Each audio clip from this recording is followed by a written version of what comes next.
Nggih, Pak Teguh. Saged, monggo. Terima kasih.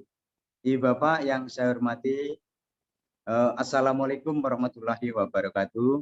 Selamat siang dan salam sejahtera untuk kita semua yang sama-sama kita hormati Bapak Ketua PGRI Provinsi Jawa Timur, Bapak Dr. Andes Haji Teguh Sumarno MM, yang kita hormati narasumber kita yang sudah hadir di tengah-tengah kita juga, Ibu Dr. Nini Kristiani MPD, pengawas sekolah Provinsi Jawa Timur, Jawa Timur ya. dan Pak Mujoko dan Pak Hermawan yang nanti akan mendampingi Bapak di grup WA, pertama menyelesaikan tugas-tugas maupun pendalaman materi, serta segenap para panitia, ada Pak Sri, Pak Haris, ada Pak Andi, ada Pak Imam, berikutnya Pak satu lagi Pak Karsono ya.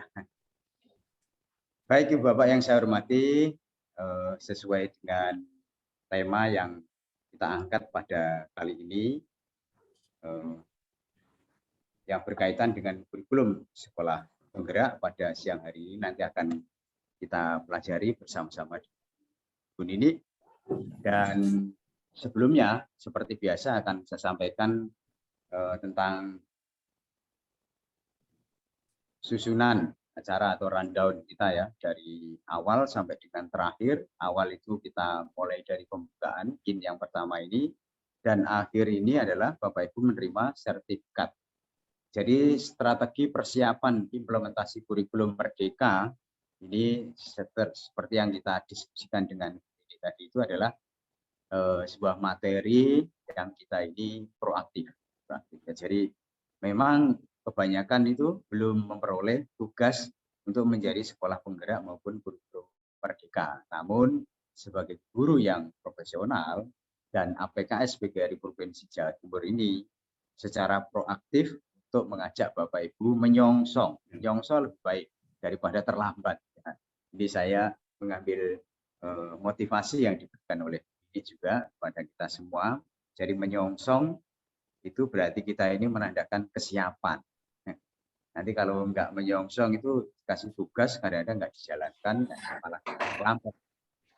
Jadi kita siap lebih awal secara emosional maupun secara profesional itu jauh lebih baik daripada nanti pada saatnya ternyata kita nggak ngerti ya Pak.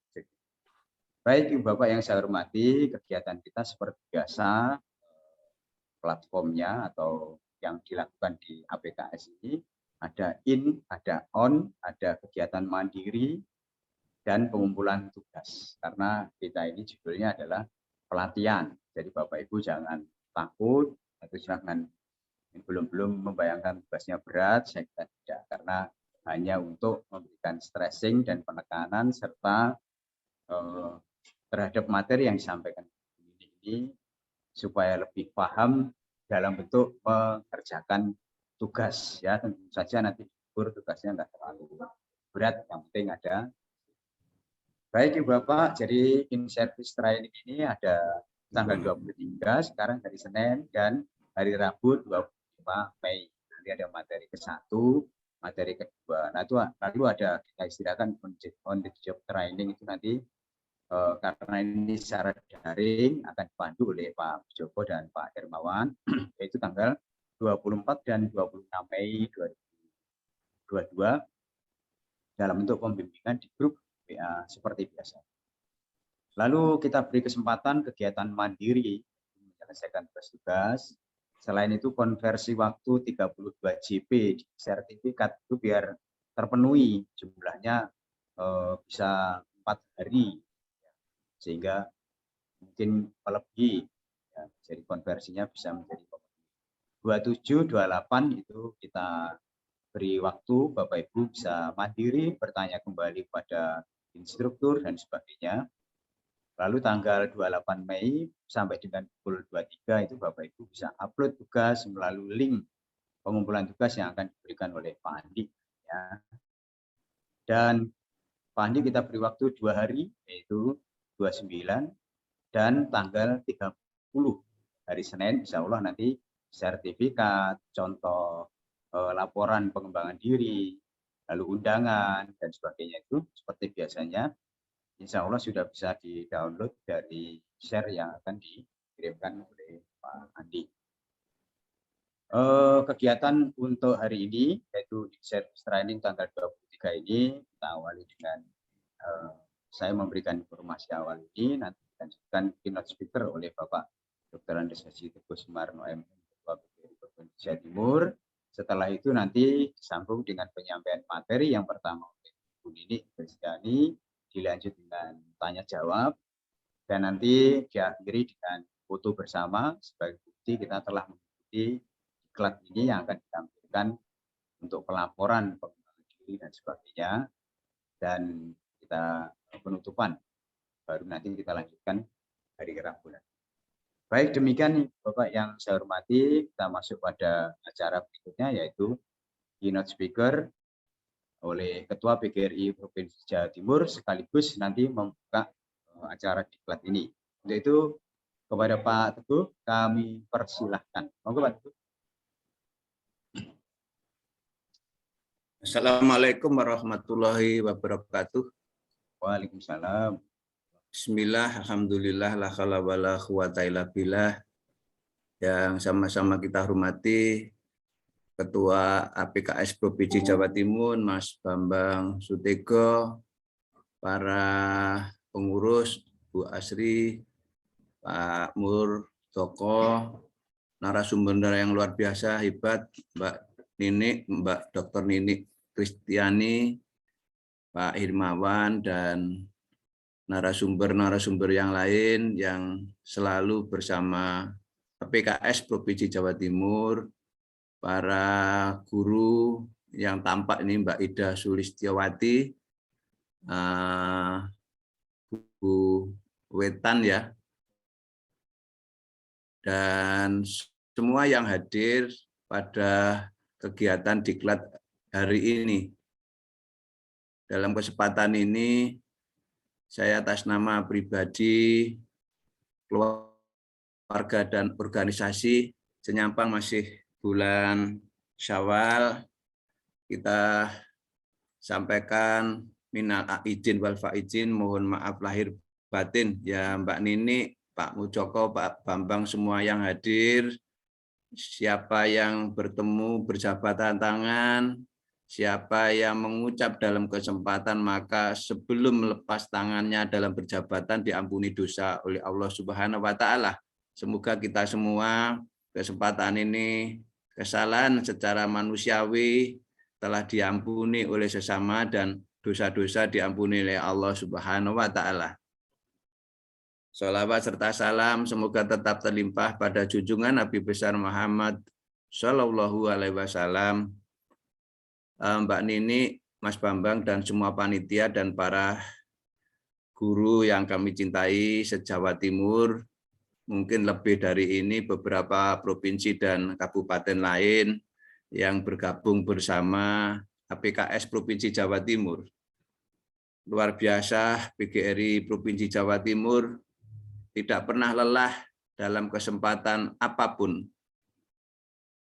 tidak pernah berhenti dalam berjuang, dalam menapak perubahan-perubahan untuk mengedukasi tugas kita seprovinsi Jawa Timur dan nasional. Maka pengurus PGRI Provinsi sangat mengapresiasi kesempatan ini, terutama pengurus Aptisi dan para narasumber yang tidak pernah lelah. Maka ini menjadi penting, bentuk solidaritas, tampak bahwa guru satu kekuatan utuh di Jawa Timur dalam martabat mengentaskan kebodohan, menambah keilmuan, mencerdaskan hidupan bangsa. Oleh karena itu, tidak semua orang punya kesempatan menjadi guru. Tidak semua orang pribadi bisa menyampaikan karakter, pola pikir perubahan. Apalagi hari ini adalah song-song implementasi kurikulum merdeka. Para saudara, kalau kita melihat pada implementasi kurikulum merdeka, maka mestinya kita harus tahu bagaimana sistem pendidikan nasional kita, dan harus kita breakdown bagaimana posisi sistem kurikulum nasional ini dalam bentuk kurikulum. Maka kesempatan ini merupakan bentuk pengijawantahan bahwa bagaimana kurikulum yang sesuai dengan kondisi kita, bagaimana kurikulum yang bisa sama-sama dirasakan oleh perkembangan anak didik dan bangsa, terutama pada nuansa peradaban, karakter, dan prestasi bangsa kita. Para saudara, zaman ada pemimpinnya, dan pemimpin itu ada masanya. Semoga para saudara hari ini yang hadir masa depan akan menjadi pemimpin-pemimpin bangsa yang luar biasa. Keluarga kita yang senantiasa selalu menempatkan posisi kebahagiaan dan manfaat dari perjuangan keluarga kita hari ini. Maka dari itu, satu kesatuan utuh dalam problema pembelajaran ini tertumpu pada guru pokok utamanya, pada pendamping yaitu kepala sekolah sebagai manajer. Sehingga bagaimana kurikulum berubah, bagaimana kurikulum diganti, bagaimana kurikulum itu ada, sebenarnya hanya kuncinya pelaku akademik itu adalah para guru yang kami sayangi hari ini. Oleh karena itu, secara implementasi saya berpikir bahwa guru telah selalu lebih, para guru selalu menempatkan prioritasnya sebenarnya. Maka dari itu saya berharap jangan putus untuk belajar, jangan lelah berjuang, karena tugas kita masa depan, zaman itu berbeda dengan zaman kita. Anak-anak masa depan berbeda dengan situasi yang hari ini kita berada. Oleh karena itu, sahabat semua, luar biasa kesempatan para guru bisa bergabung APKS dalam rangka melakukan upaya-upaya terbarukan dalam bagaimana anak-anak ini mendapatkan keilmuan yang sesuai dengan zamannya. Bagaimana anak-anak ini bisa menikmati keterampilan prestasi dengan situasinya, karena itu merupakan pelaku yang akan ada pada zamannya, yaitu 15-20 tahun yang akan datang.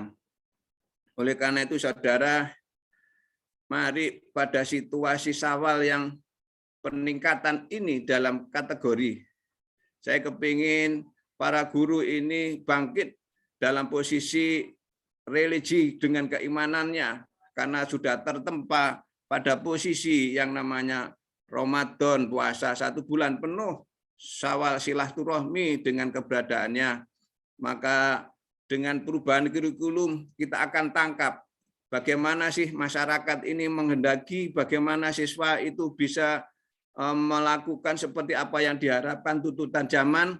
Maka kurikulum itu ada pada jiwa dan perilaku Bapak Ibu semua. Bukan ada pada tulisan saja, tetapi kuncinya pada nilai ikhlas dalam mendharma baktikan kita untuk mencapai suatu hasil yang memadai, adalah keterampilan, adalah keamanan, dan adalah di situ adalah harapan yang masa depan. Sehingga secara perencanaan harus tersaji dalam persiapan hari itu melalui target kurikulum yang ada. Yang kedua, mari kita laksanakan situasi kurikulum ini dengan proses pembelajaran yang istiqomah, sehingga istiqomah pembelajaran ini membawa suatu peradaban. Saya kepingin inovasi para guru menjadi ilustrasi kehidupan, menjadi contoh-contoh perilaku setiap hari bagi siswanya. Karena siswa itu akan menteladani para guru yang ada di depannya, para guru apa yang dilakukan, dan para guru apa yang dihasilkan. Oleh karenanya, apa yang saya katakan bahwa kita bangkit dengan Syawal, dengan religius. Yang kedua, mari dengan Syawal kita bangkit dengan persoalan adalah moral. Sehingga persoalan hari ini bukanlah keilmuan saja para saudara, bukan teknologi saja, kekhawatiran kita anak-anak dengan teknologi yang hari ini kita peroleh, kita tahu karakter mereka terlupakan. Oleh karena itu, hanya para guru melalui diklat hari ini, kurikulum dengan kewaspadaan karakter dan berpancasilais yang ber-NKRI, ini saya serahkan para guru hari ini, karena masa depan hanya ditampakkan hasil dari hasil pembelajaran hari ini. Yang ketiga, bagaimana itu menjadikan suatu bentuk kebangkitan adalah bangkit secara sosial. Kita hidup hari ini harus saling kolaborasi, memandang ke kiri, memandang ke kanan, apa yang harus dilakukan. Perkembangan Australia tampak bagaimana pembelajaran di situ, tampilan yang namanya pendidikan TKA-nya. Bagaimana di situ Jerman dengan vokasinya, bagaimana Korea itu dengan tampilan yang hebat perguruan tinggi, maka Indonesia tampil dengan semua keilmuan dan karakter yang Indonesia yang berpancasila. Oleh karena itu, sahabat semua, saya sangat percaya kalau ilmu mendidik mengajar ibu bapak yang luar biasa, bagaimana tampilan menjadi pejabat guru, dinas, dan pengawas, ibu bapak sudah punya ilmu secara standar sesuai Undang-Undang 14 2005, maka itu sudah menjadikan satu kesempurnaan dalam tatanan akademik. Oleh karena itu, PGRI akan membawa kerangka pikir bagaimana mensejahterakan guru, bagaimana memberi perlindungan murid, bagaimana berekonominya para guru, para saudara semua. Memang kepala dinas, para bupati, gubernur secara struktur telah melakukan tahapan-tahapan daripada yang namanya itu kebutuhan para guru. Tetapi terus terang, siapa yang melakukan gerakan moral untuk membangkitkan yang namanya harga diri para guru sekian puluh tahun yang lalu adalah Undang-Undang Guru Dosen PGRI lah yang bisa membuka kebekuan kala itu untuk kepentingan martabat para guru. Sehingga para guru yang budiman hari ini, mari kita kenang bahwa kesejahteraan para guru ada TPP, gaji pokok yang melekat, ada tunjangan-tunjangan kemahalan yang lain. Itu adalah perjuangan PGRI yang tidak pernah putus. Mari kita ingat, mari kita teladani. PGRI Jawa Timur hanya ingin, mari para siswa-siswi kita didik seperti apa yang tertuang dalam aturan kurikulum, religi aturan agamanya, dan silaturahmi dalam lingkungannya. Sehingga itu yang harus dilakukan para guru hari ini. Sekali lagi para sahabat semua, PGRI telah hari ini pula dalam revisi sistem pendidikan nasional telah ingin melihat jangan sampai TPP kita oleh pemerintah yang baru ini ternyata tidak diperhatikan. Jangan lagi tunjangan-tunjangan yang menjadi kemahalan sudah tidak dihiraukan oleh pemerintah hari ini, maka PGRI selalu meletakkan perjuangannya. Para guru tidak usah khawatir, maka dalam rangka keamanan, perlindungan sosial, dan ekonomi, kita akan meletakkan pada prioritas PGRI ada di depan dalam memperjuangkan kaidah itu. Yang berikutnya, kami berharap para bupati wali kota se-Jawa Timur dan Bu Gubernur untuk bisa memberikan ekspektasi bagaimana penetapan para guru honorer P3K atau ASN sesuai kaidah yang sebenarnya. Oleh karenanya ini menjadi makna. Oleh karenanya situasi yang telah ada ini para guru P3K janganlah bangga dengan setara ini diangkat, tetapi amanah menjadi P3K untuk dilakukan dengan sebenar-benarnya, dilakukan sebaik-baiknya, dilakukan sesuai dengan apa adanya. Sekali lagi sahabat semua, saya pengurus PGRI apresiasi APKS Jawa Timur yang selalu terbarukan dalam konsep pembelajaran, selalu maju dalam kepentingan sehingga para guru merasa terlindungi, para guru merasa ada pedoman yang ada di Jawa Timur ini menjadi satu kekuatan utuh bahwa guru adalah satu kekuatan intelektual yang tak tertandingi oleh yang lain. Sahabat, itu pengantar saya, itu sebagai mukadimah saya. Ilmu hanya bisa dicapai dengan tahapan proses. Ilmu hanya bisa dilakukan dengan keikhlasan, dengan istiqomahan. Insya Allah ini menjadi satu kekuatan utuh, dan ini jariah para saudara guru, sehingga pada waktu kita besok dipanggil Allah dengan husnul khotimah. Dengan ucapan Bismillahirrahmanirrahim, implementasi kurikulum merdeka yang dilakukan oleh APKS Provinsi Jawa Timur pada tahun 2022 ini kami nyatakan dibuka, dimulai dengan martabat para guru di Indonesia. Billahi taufik wal hidayah. Assalamualaikum warahmatullahi wabarakatuh. Hidup guru. Hidup. Hidup PGRI. Hidup. Solidaritas. Yes. Sekali lagi, billahi taufik wal hidayah. Assalamualaikum warahmatullahi wabarakatuh. Waalaikumsalam warahmatullahi wabarakatuh. Terima kasih kita sampaikan kepada Bapak Dr. Andes Haji Teguh Sumarno, MM, Ketua PGRI Provinsi Jawa Timur. Beliau menyampaikan apresiasi kepada guru, narasumber, dan panitia yang saat ini bisa menyelenggarakan kegiatan ini meskipun masih suasana Syawal, tapi semangat mencari ilmu tetap harus berjalan. Beliau juga memotivasi jangan lelah untuk belajar dan berjuang dalam mengembangkan profesi maupun di dunia pendidikan ini. Dan ada refleksi sedikit tentang Undang-Undang Guru dan Dosen, itu juga merupakan salah satu perjuangan dari PGRI yang bisa kita rasakan sampai dengan saat ini. Ada TPP, tunjangan yang lain, dan ada solusi-solusi yang lain yang diberikan oleh PGRI. Jadi ada apresiasi, motivasi, refleksi, dan solusi. Sekali lagi terima kasih Pak Teguh. Mungkin ada kegiatan lain.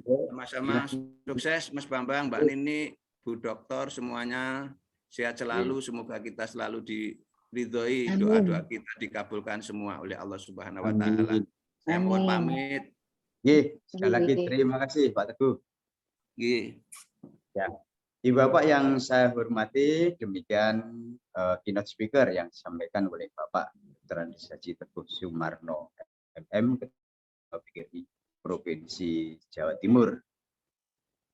Kita masuk pada kegiatan selanjutnya, kegiatan inti kita yang sudah kita tunggu-tunggu bersama narasumber kita yang sudah tidak asing lagi, yaitu Ibu Dr. Nini Kristiani MPD. Beliau ini selalu ada, di daring ada, nanti bentar lagi luring ya, luring juga ya. Kalau provinsi beliau selalu mendampingi pada kita semua ya. Kita doakan semoga tetap sehat, banyak materi-materi yang akan kita tunggu baik hari ini maupun yang akan datang. Untuk itu kepada Bu Nini Kristiani dalam kesempatan ini kami persilahkan. Monggo. Ya. Terima kasih Pak Bambang, yang saya hormati Pak Teguh selaku Ketua Umum ya PGRI Jawa Timur, dan Pak Bambang Ketua APKS, teman-teman tim yang ada di PGRI Jawa Timur. Saya cek suara saya dulu ya, karena ini di kantor ini. Mudah-mudahan sinyal saya baik ya. Apakah suara saya bisa jelas? Sangat jelas kalau di Surabaya jelas, ini. ya? Baik. Atau kalau baik. naik ke Kediri kok ya. Mana Kristina? Ya, mudah-mudahan ya. Baik. Pak Bambang, ini saya langsung saja ya materinya ya. Saya share screen. Nah, apa sudah kelihatan Pak Bambang? Sudah muncul strategi persiapan implementasi. Ya, baik. Jadi Ibu Bapak, teman-teman seluruh guru yang ada di Jawa Timur maupun yang di luar Jawa Timur, tadi sudah diberi semangat luar biasa oleh Pak Teguh selaku Ketua Umum PGRI Jawa Timur ya. Pada tahun pelajaran ini, maksud saya tahun pelajaran yang akan datang ya, 2022-2023, itu kita sudah mulai memasuki babak baru gitu ya. Babak baru walaupun ini belum semuanya. Tadi dibincang-bincang sebelum materi, Pak Bambang bertanya kapan gitu ya. Yang jelas teman-teman yang sudah mendaftar IKM sampai dengan tanggal 27 April gitu ya, 27 April itu sudah keluar SK tahap pertama. 27 April pukul 23.59 menit. Sehingga bagi teman-teman yang daftarnya itu pada pukul 00 gitu ya, 001 ya, pada tanggal 28 April 2022, maka menunggu SK tahap kedua. Berikutnya juga ketika teman-teman yang sudah di SK-kan di IKM 1 atau di SK-kan di IKM 2 atau 3 gitu ya. Namun berubah pikiran. Kebanyakan yang berubah pikiran itu IKM 1 mau menuju ke IKM yang lain. Ini kemungkinan masih bisa berubah. Maka menggunakan link pada saat daftar kemarin gitu ya, itu diberi kesempatan untuk mengubah sampai dengan tanggal 31 Mei 2022 gitu ya. Jadi mungkin nanti teman-teman guru memberikan informasi kepada tim kurikulum di sekolah atau Bapak Ibu Kepala Sekolah bahwa untuk IKM yang sudah di SK-kan masih diberi kesempatan jika berubah ya, menggunakan link pendaftaran sebelumnya, lalu ditunggu sampai dengan 31 Maret 2022 pukul 23.59 menit. Nah, itu ya. Ini saya geser Pak Bambang, apakah bergerak slide saya? Bergerak ya. Ya, ini Ibu Bapak ada 3 macam IKM ya. IKM yang pertama itu mohon maaf belum bergerak. Oke.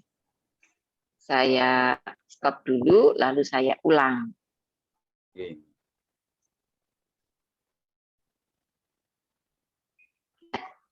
Ini ya. Kalau ini sudah ya, baik. Ya. Jadi nanti kepada operator ya, kalau sinyal saya tidak bagus nanti langsung di-handle di share screen-nya dari teman-teman panitia gitu ya. Baik. Jadi ini ada 3 macam IKM ya, Ibu Bapak ya, yang kita kenal dengan IKM 1. IKM itu singkatan ya, implementasi kurikulum merdeka. Ini ada pilihan nomor 1, nomor 2, nomor 3. Ya, ada 3 itu. Pada saat mendaftar sampai dengan tanggal 27 tadi, 27 April ya, pukul 23.59, maka itu sudah keluar SK-nya. Nah, untuk yang daftarnya itu tanggal 28, karena waktu itu daftar pertama itu terakhirnya tanggal 31 Maret begitu. Lalu ada pengunduran perpanjangan, maksudnya itu sampai 31 April. Nah, tanggal 30 April deh. Tanggal 30 April.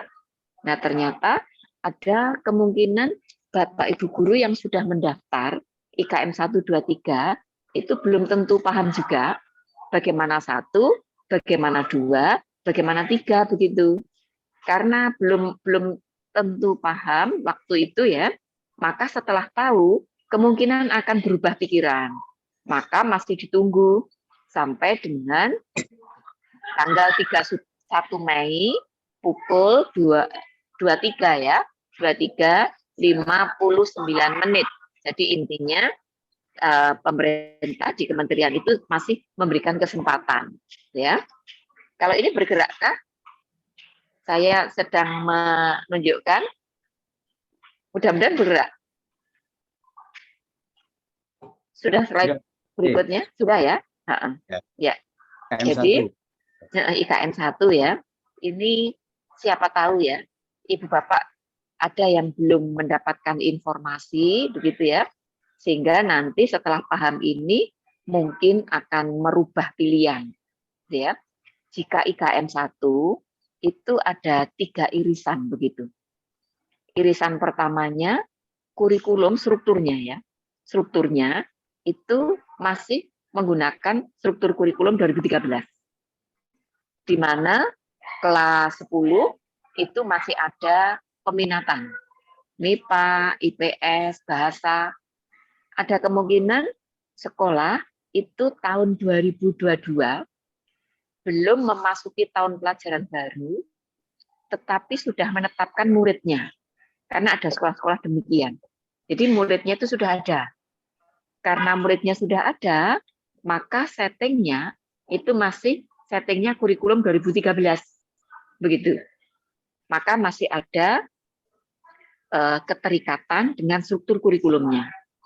Bila menggunakan struktur kurikulumnya 2013, lalu pembelajarannya menggunakan KIKD, kurikulum darurat, KIKD-nya ya, kurikulum darurat, bedanya kurikulum 13 dengan kurikulum darurat, itu terletak pada KIKD-nya Ibu Bapak.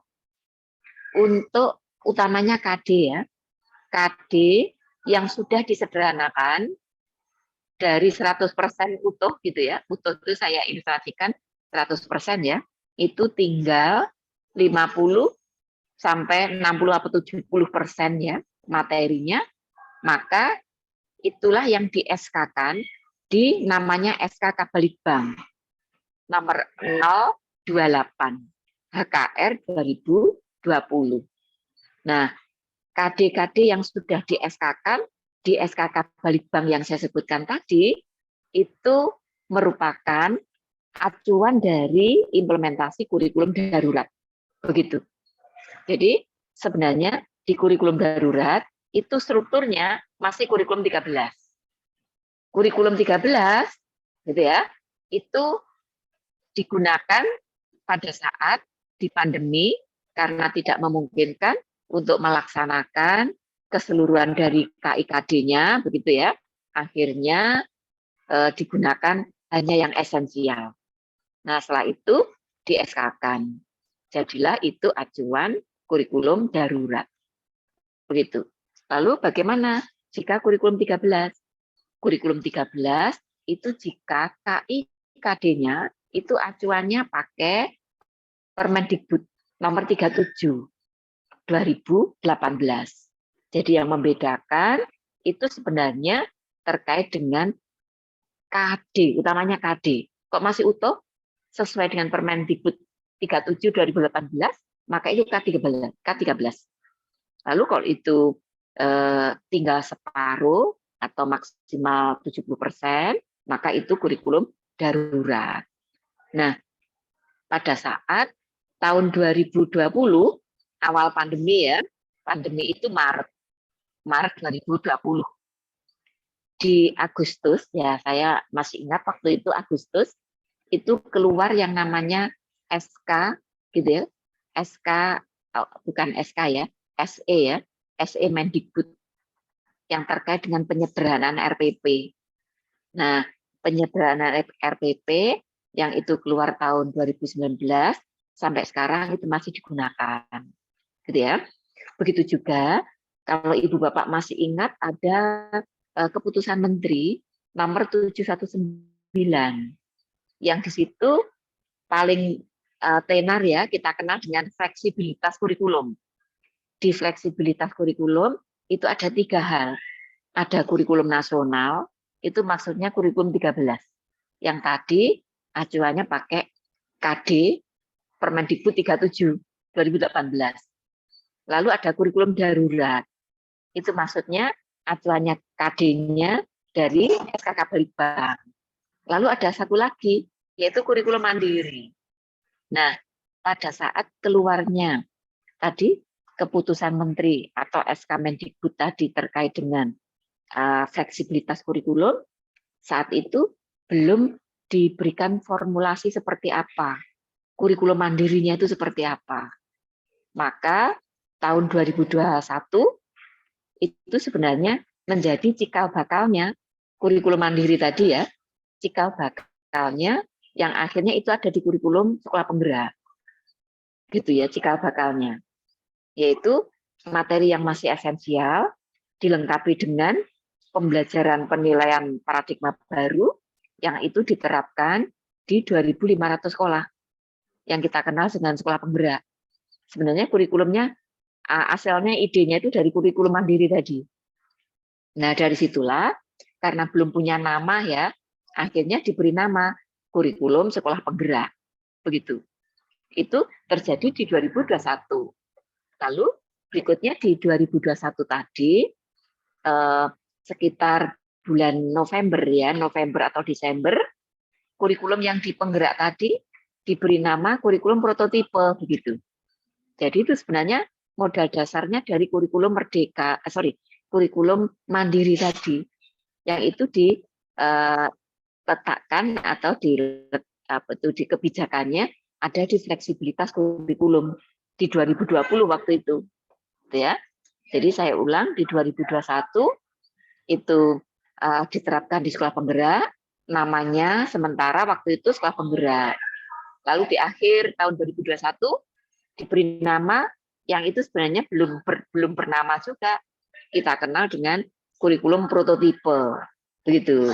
Nah, baru tahun 2022, tepatnya bulan Februari, tanggal 11 Februari 2022, pukul 10, begitu. Pukul 10 WIB waktu itu diresmikan oleh Mas Menteri. Peresmiannya itu namanya kurikulum merdeka, begitu. Nah, di kurikulum mandiri itu irisan ketiganya. Struktur kurikulumnya masih kurikulum 13, lalu KIKD-nya menggunakan darurat, tetapi esensi pembelajarannya menggunakan kurikulum merdeka. Begitu. Sehingga karena ada 3 irisan seperti ini, kemungkinan di tim kurikulum, ya di Wakakurnya, itu nanti di dalam penyusunan dokumen kurikulum, itu masih menggunakan nama KTSP, kurikulum tingkat satuan pendidikan. Tapi bisa juga langsung memberi nama kurikulum operasional satuan pendidikan, yang itu diterapkan di kurikulum merdeka, gitu ya. Nah, karena IKM 1 itu masih beririsan seperti ini, gitu ya, maka jika nanti Ibu Bapak memiliki kerumitan, keribetan, gitu ya, itu memang sebagai konsekuensi bagian dari mandiri belajar. Belajar mengenal kurikulum baru, gitu ya, tapi masih terkait dengan konsep-konsep, prinsip-prinsip yang ada di kurikulum sebelumnya. Begitu. Jadilah ini kita kenal dengan IKM 1. Gitu ya. Nah, bila nanti setelah mendapatkan informasi ini merasa, oh kok rumit ya, irisannya ada 3 macam ini, sementara nanti 2 tahun ke depan itu pasti ditinggalkan KIKD ini. Karena sudah di tahun pelajaran 2022, 2023 nanti, kan ini sudah mulai diterapkan yang kurikulum merdeka yang kalau IKM 1 masih transisi gitu ya. IKM 2 sudah murni semuanya kurikulum merdeka. Tapi karena perangkat pembelajarannya belum bisa menyusun sendiri, barangkali belum siap, maka teman-teman yang IKM 2 itu tinggal memanfaatkan platform gitu ya, perangkat ajar yang sudah disediakan oleh pemerintah, yang kita kenal dengan platform Merdeka Mengajar. Ya, nah itu ya. Sekarang saya alih ke slide yang kedua, ke berikutnya. Saya cek dulu apakah ini bergerak IKM 2. Bergerak, ya? Bu. Oke, baik. Ya, jadi yang di IKM 2 itu semua prinsip-prinsipnya, entah itu pembelajarannya, entah itu penilaiannya, menyusun kurikulum operasional satuan pendidikan, kalau dulu KTSP, sekarang sudah menyusun KOSP. Lalu perangkat ajarnya, perangkat P5. P5 itu saya singkat ya. Sebenarnya kepanjangan dari proyek penguatan profil pelajar Pancasila P5 gitu ya.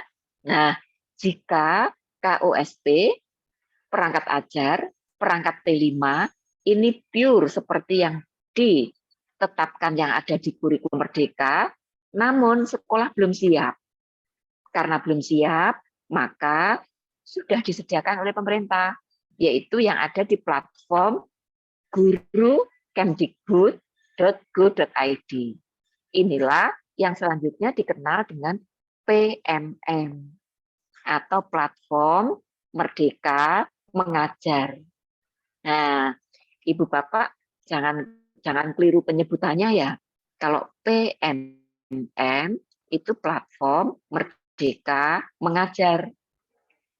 Platform Merdeka Mengajar ini sarana yang disediakan pemerintah bagi sekolah yang mandiri berubah, namun belum siap dengan perangkat ajarnya. Jadi tinggal memanfaatkan ceritanya.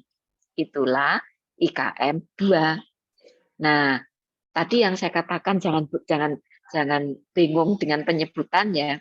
Kalau PMM, platform Merdeka Mengajar. Merdeka Mengajar ini bagian dari pilihan IKM. IKM itu implementasi kurikulum merdeka. Kurikulum merdeka ini bagian dari episode ke-15. Dari program apa? Dari program Merdeka Belajar. Nah, jangan bingung ya.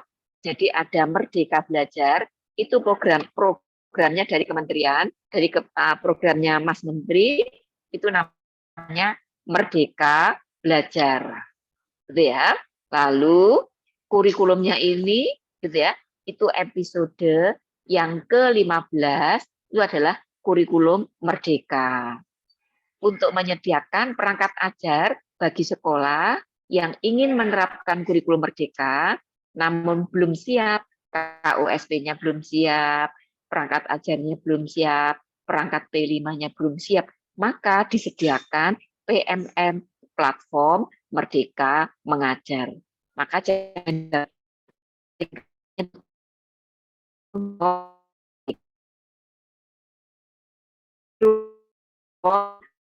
merdeka. Nah, jangan dibolak-balik ya. Jadi penyebutannya ada sendiri-sendiri. Nah, itu ya. Jadi kalau dilihat dari perbedaan antara yang IKM 1 dengan IKM 2, di IKM 1 itu masih transisi ya. Jadi ya menyusun perangkat ajar seperti biasanya, tapi masih menggunakan kurikulumnya yang sebelumnya, tetapi harus menyusun baru. Kenapa? Perangkat pembelajarannya dipercaya dengan ini paradigma baru di dalam pembelajaran maupun penilaian. Begitu. Tapi ada yang berpikir daripada menyusun baru, tetapi 2-3 tahun ke depan itu sudah ditinggalkan, mending menyusun dari CP. Kok menyusun dari CP? Itulah selanjutnya yang kita kenal dengan, nah, sudah bergerakkah Pak? Bergerak ya? Sudah, Ibu. Sudah, oke. Nah, ini IKM 3, yaitu mandiri berbagi. Jadi, perangkat ajarnya, kemudian P5-nya, kemudian KOSP-nya, itu disusun sendiri. Ya, karena disusun sendiri, maka di sini tidak ada ikatan terkait sistematika tidak ada. Lalu apa yang perlu dikendalikan apa?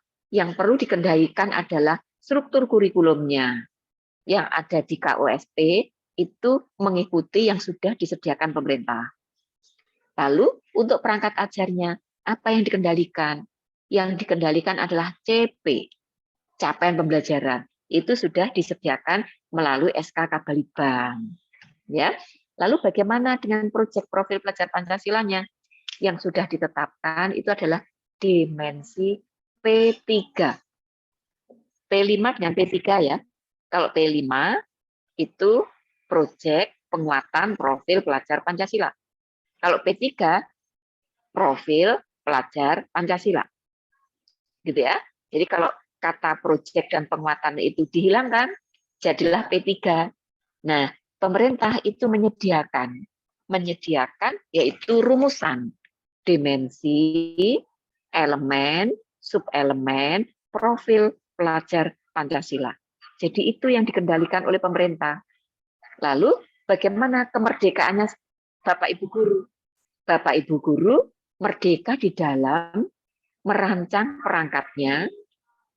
Yang penting CP-nya itu bisa tercapai menuju CP yang ditetapkan oleh pemerintah.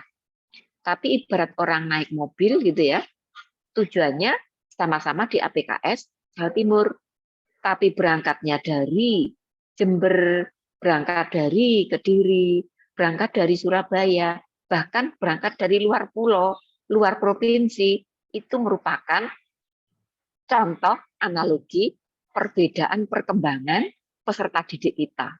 Ketika disamakan capaiannya, maka starting point-nya itu berbeda sesuai dengan perkembangan murid masing-masing. Ya. Nah, disitulah nanti yang akan kita bahas pada slide-slide berikutnya. Nah, gitu ya. Jadi, itu informasi berkenaan dengan IKM 1, 2, 3 atau mandiri belajar yang masih interseksi atau irisan, lalu mandiri berubah memanfaatkan perangkat yang tersedia di platform Merdeka Mengajar, lalu mandiri berbagi, itu yang mengembangkan secara mandiri. Ya. Berikutnya, nah bergerak ya Pak ya. Nanti pokoknya kalau belum bergerak, saya diberi info sehingga nanti saya stop share dulu. Saya Siap, stop Ibu. untuk oke ya. Jadi perangkat ajar kurikulum merdeka ini bagian fokus untuk sesi APKS kali ini, Bu Bapak. Yang nanti dilaksanakan ini nanti on-nya Ibu Bapak akan didampingi teman-teman fasilitator gitu ya. Saya sediakan perangkatnya, saya berikan informasi pengetahuan umumnya, nanti prakteknya didampingi teman-teman gitu ya. Nah, perangkat ajarnya kurikulum merdeka ini sebenarnya ini tapi tips dan triknya ya, tips dan trik ya. Kalau tips dan trik itu tidak ada di buku Ibu Bapak ya, tetapi ini strategi. Sebuah teori itu kadang susah ditangkap gitu ya. Nah, cara menangkap teori itu seringkali butuh strategi. Nah, ini tips dan trik dari saya. Yang pertama itu adalah hasil telaah CP. Itu ya. Yang ini belum terjadi di kurikulum sebelumnya. Jadi di kurikulum sebelumnya itu belum terjadi telaah CP. Ya memang karena yang ditelaah waktu itu KIKD, yang ditelaah adalah KIKD. KIKD berasal dari SKL. SKL itu akan diturunkan ke KI. KI diturunkan ke KD. Sehingga kalau telaah, yang ditelaah mulai dari SKL, KI, KD, begitu. Ya, itu di kurikulum sebelumnya. Di kurikulum merdeka ini yang ditelah adalah CP. CP ini dipakai untuk menyusun alur pembelajaran. Nah, di kurikulum merdeka tidak mengenal ada silabus, tidak mengenal ada RPP, gitu ya. Tetapi yang saya sampaikan inilah padanannya gitu. Jadi ini nanti akan menjadi padanan silabus, padanan RPP, gitu ya. Nah, saya lanjutkan ke slide berikutnya. Nanti untuk padanan silabus, padanan RPP akan saya jabarkan sendiri pada slide berikutnya. Nah, yang membedakan antara kurikulum sebelumnya dengan kurikulum merdeka itu ada di sininya Ibu Bapak. Jadi ada di P5 ini.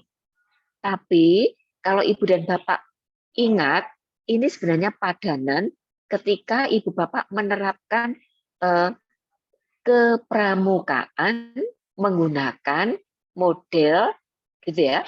Kan ada beberapa macam model ya. Ada model blok, ada model apa ini? Yang persami itu apa namanya? Kemah bersama gitu ya. Ada aktualisasi kepramukaan. Nah, ini padanan aktualisasi kepramukaan Ibu Bapak. Nah, karena padanan aktualisasi kepramukaan, maka di P5 untuk di kurikulum merdeka ini tidak terkait dengan mata pelajaran. Gitu ya. Nah, bagaimana letaknya artinya dasar berpikirnya kok tidak terkait dengan mata pelajaran, yaitu dikaitkannya itu tidak dari CP, capaian pembelajaran ya. Capaian pembelajaran itu kalau dulu KD ya, tapi sekarang sudah tidak ada KD, bahan untuk menyusun perangkat ajar itu namanya CP. Nah, kalau di intrakurikuler itu telaahnya CP. Tapi kalau di P5 itu telaahnya atau langkah awalnya itu adalah melakukan pemetaan terhadap tema. Temanya sudah disediakan oleh pemerintah. Ada 7 tema. Yang 7 tema itu SD bisa memilih 2 dalam 1 tahun. SMP, SMA, SMK itu 3 dalam 1 tahun. Lalu tema-tema itu nanti dijabarkan menjadi topik. Topik dijabarkan menjadi nama proyek. Dari situlah nanti akan menumbuh kembangkan apa proyeknya ini. Dimensinya apa, elemennya apa, subelemennya apa, itulah yang dibawa, dirancang di dalam modul atau desain P5. Dan inilah yang dipakai penghitungan untuk menghitung beban kerja Bapak Ibu guru di samping intrakurikuler dan P5. Contoh, jika contoh pada mata pelajaran agama. Di mata pelajaran agama, jika kemarin kurikulum sebelumnya itu 2 JP, bukan 2 JP ya, maksud saya 3 JP ya, 3 JP dalam 1 minggu, maka di kurikulum Merdeka yang 2 JP untuk pelajaran, gitu ya, intrakurikuler JP itu untuk P5, begitu. Itu jika JP-nya per minggu 3 JP. Tapi jika JP per minggu di kurikulum itu 72 JP per tahun, maksudnya 2 JP itu 2, maksud saya per minggu 2 JP. Per minggu 2 JP itu kalau dihitung tahun itu setara 72 JP. Tapi kalau per minggunya itu 3 JP, dalam 1 tahun itu dihitungnya itu 3 kali 36, setara dengan 108. Saya ulang, jika mata pelajaran kurikulum sebelumnya itu per minggu 3 JP, maka pembagiannya 2 JP itu untuk intrakurikuler, 1 JP untuk P5. Itu ya. Totalnya 1 kali 36 JP. Jadi 1 tahun itu digunakan untuk pelaksanaan proyek. Kalau SD itu 2 kali proyek, kalau SMP, SMA, SMK itu 3 kali proyek. Itu ya. Kalau TK, PAUD itu include di dalam jadwal pelajaran yang ada di PAUD. Itu ya. Nah, untuk yang 1 JP, tadi kan 3 ya, yang 1 JP itu dipakai untuk P5 ini. Yang 2 JP kali 36, totalnya 72 JP dalam 1 tahun, itu untuk pelajaran. Itu ya. Khusus untuk mata pelajaran yang tahun kemarin 2 JP, maka penghitungannya tidak 1 JP pelajaran, 1 JP P5, tetapi dibagi 54 JP dalam 1 tahun, itu dipakai untuk intrakurikuler, dan 18 JP dalam 1 tahun, itu dipakai untuk P5. Artinya, antara mata pelajaran satu dengan mata pelajaran lain, sumbangan terhadap alokasi waktu pelaksanaan P5 itu tidak sama. Tapi yang jelas, Ibu dan Bapak, sekalipun ada intra dan ada P5, tidak usah khawatir dengan sertifikasi. Kenapa? Karena pengaturan beban tetap seperti kurikulum sebelumnya. Jadi kalau di pelajaran kurang, tampak kurang, kurangnya tadi itu dialihkan ke P5. Jadi total bebannya menjadi tetap. Maka di dapodiknya nanti juga tetap kalau per minggu 3 JP, di kurikulum Merdeka juga 3 JP. Kalau kemarin itu 2 JP, tetap juga 2 JP. Jadi tidak terganggu oleh karena kurikulum Merdeka ini. Ya. Ini bergerakkah, Pak? Bergerak ya? Nah, sekarang Ya, saya Bu, bergerak. menuju kepada strategi khusus berkenaan dengan persiapan IKN. Saya menyebutnya adalah strateginya itu M4. Yang pertama, membaca sumber utama. Jadi nanti di sesi on gitu ya, Ibu Bapak sudah saya siapkan materinya itu, sumber utamanya sudah saya tatakan, sudah saya urutkan, yang itu nanti akan Ibu Bapak gunakan untuk bisa mempersiapkan IKM dengan benar, ya. Lalu memaknai. Ini tulisannya kebalik ya. Saya memaknai. Saya kok tidak enak rasanya.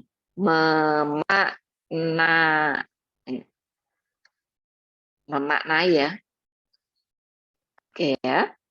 Tadi ternyata kadang tulisannya ada kekeliruan begitu, terlupakan. Ya, saya ulangkan kembali. Itu ya. Jadi strategi ini saya kenal dengan M4. Membaca sumber utama, memaknai isi sumber utama, lalu menerapkan hasil pemahaman, membaca sumber utama, lalu membangun kolaborasi dan MGMP sekolah. Ya. Nah, nanti untuk M pertama itu sudah saya sediakan.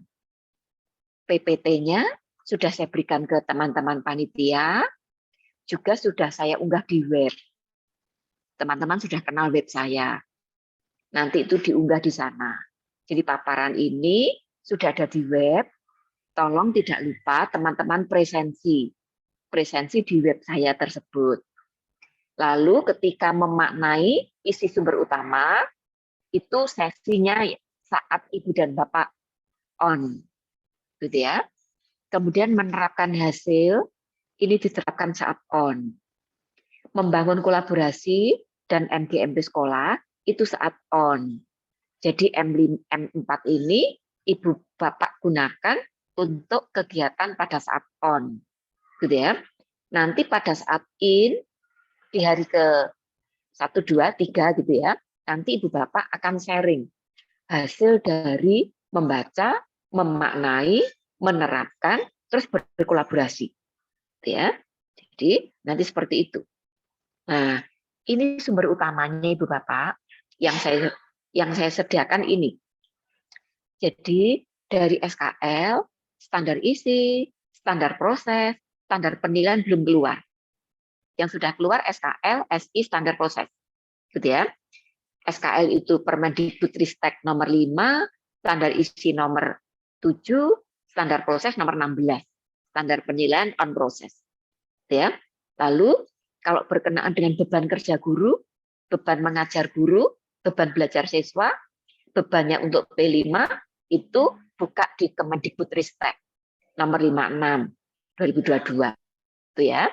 Lalu kalau mau mengutip CP, gunakan CP yang terbaru. Ini di SKK Balitbang 008. Kalau mengutip terkait dengan dimensi elemen subelemen profil pelajar Pancasila, kutip dari SKK Balitbang 009. Kebetulan angkanya berurutan. Tidak lupa ada panduan KUSP yang sudah direvisi. Lalu panduan P5.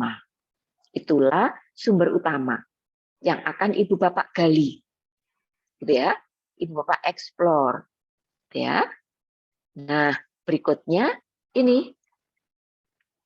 Setelah Ibu dan Bapak itu menangkap makna gitu ya. Tadi saya katakan kolaborasi.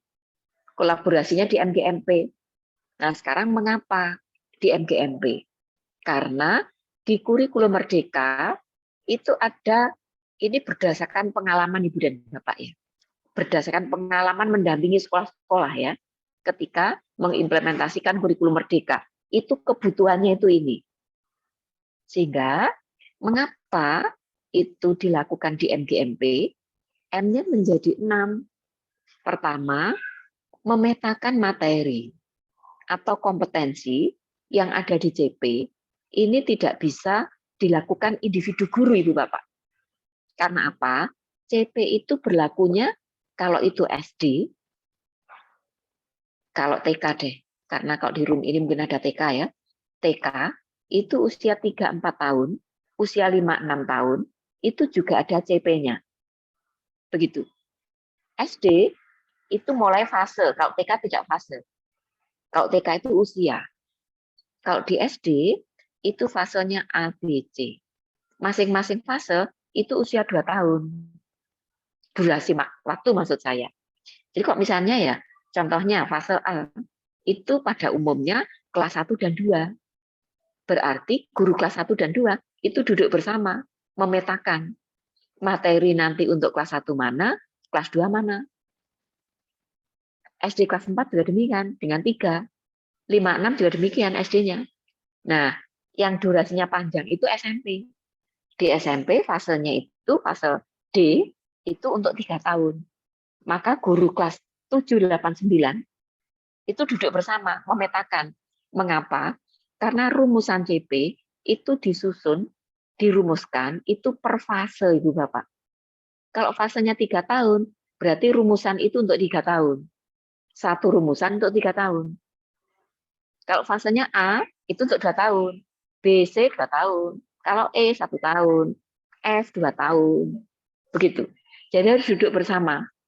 Kalau tidak duduk bersama itu Bapak, elemen CP itu mulai SD kelas 1 sampai SD 12 itu sama. Elemennya sama. Gitu ya. Kalau sama, itu tidak dibagi-bagi, begitu ya. Tidak tahu perbedaannya. Elemen misalnya ya, bilangan misalnya. Bilangan SD kelas 1 dari mana sampai kemana. Nanti 2 sampai mana kemana. 3, 4, 5, 6 sampai 12. Kelas 12. Itu sampai mana. Gitu ya. Kalau itu tidak dipetakan, terjadi pengulangan nanti.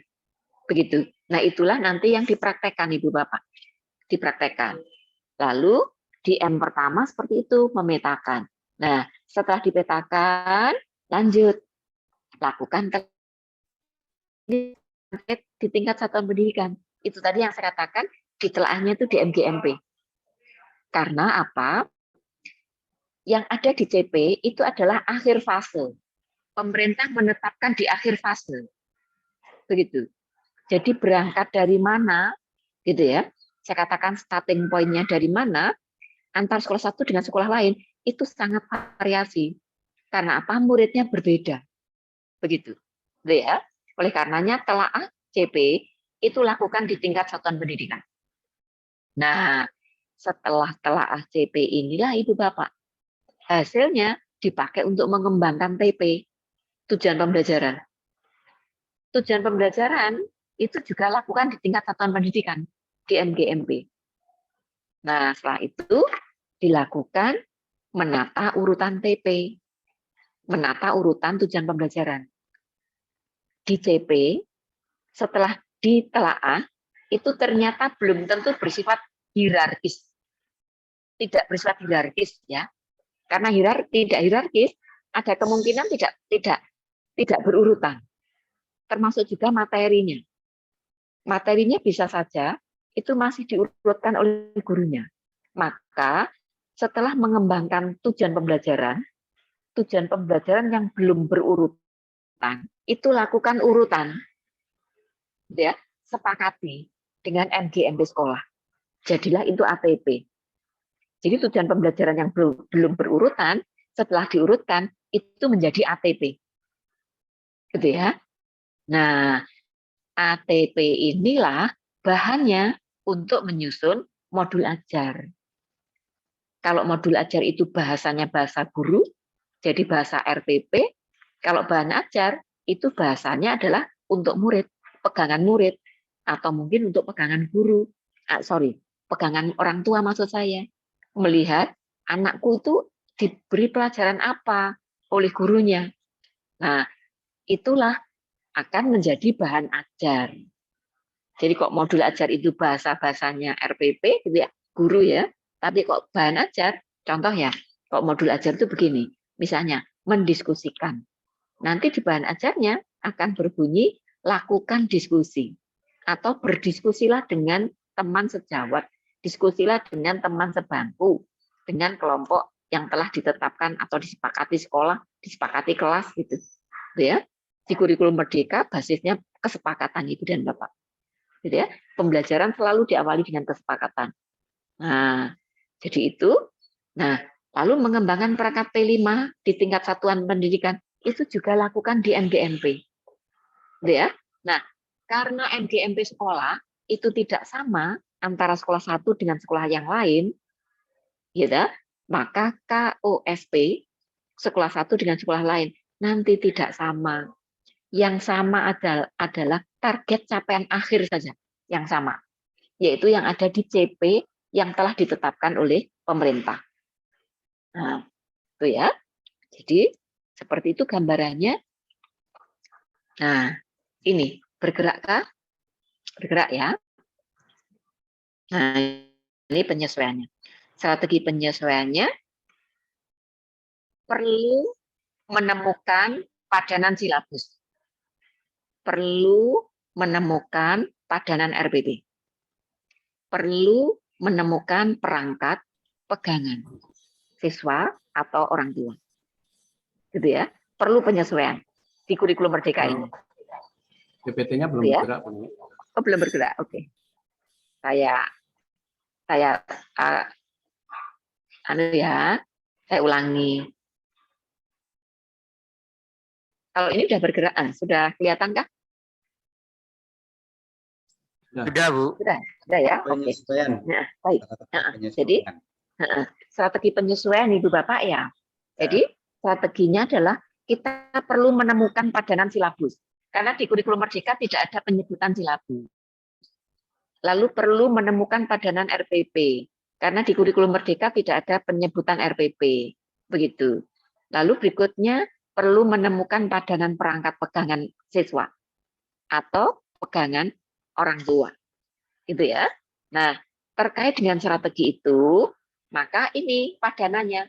Bergerakkah ini? Bergerak ya, mudah-mudahan bergerak ya. Bu. Oke. Jadi ini padanannya perangkat ajar Ibu Bapak ya. Ketika menerima kalender akademik, gitu ya, kita menyusun prosem, itu sama. Kurikulum sebelumnya dengan kurikulum merdeka sama. Lalu ketika di kurikulum merdeka, setelah itu menyusun prosem, di situ sudah ada materi di KD-KD-nya, lalu KI-KD-nya itu dijabarkan, mulai dari KI, kemudian KD, dicari materi pembelajarannya, dikembangkan IPK, kemudian dirancangkan pembelajaran, dirancangkan penilaian, alokasi waktu, sumber belajar, itu kita kenal dengan silabus.